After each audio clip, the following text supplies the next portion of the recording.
Turning now to New Mexico State, where the saga involving the men's basketball team and former men's basketball coach Greg Heiar took another turn today, as Heiar spoke out publicly for the first time.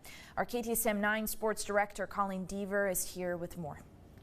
Carla, Greg Heiar told me back in January before he was fired by NMSU for cause that he couldn't wait to tell his side of the story. Now he's getting his chance. In arbitration documents first reported by ESPN this afternoon, Heiar says he was NMSU's sacrificial lamb, those are his words, when he was fired for cause on February 14th in the wake of two separate scandals. First, a deadly self-defense shooting involving former player Mike Peake, then a hazing and sexual assault scandal turned lawsuit that shut down NMSU's 2023 season and ended in an $8 million lawsuit settlement with the victims, former NMSU players Shaq Odonewu and Deuce Benjamin, as well as his father, William Benjamin. Now, Heiar says in the arbitration documents that he was unaware of the hazing allegations within his program. Former NMSU player Shaq Odonewu said in the lawsuit that he told Heiar about them multiple times. Heiar also said he was instructed not to discipline players involved in a fight at the October 15th NMSU UNM football game and to not suspend any players involved in the aftermath of a November 19th shooting in Albuquerque involving 4 players. The school refuted many of Heiar's claims,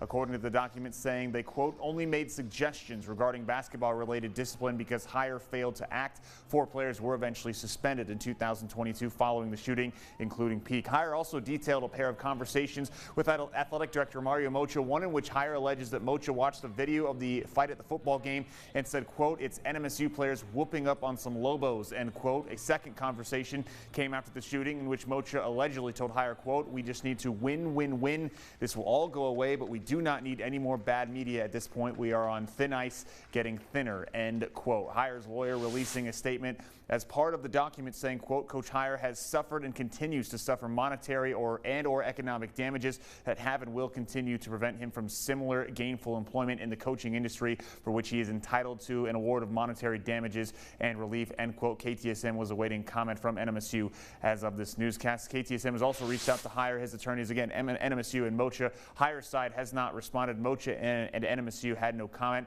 Heiar was hired last month as the head coach by Mineral Area College, a junior college in Missouri. He is seeking an undetermined amount of money from NMSU in arbitration. According to the documents, arbitration is supposed to begin in 2024. Carla.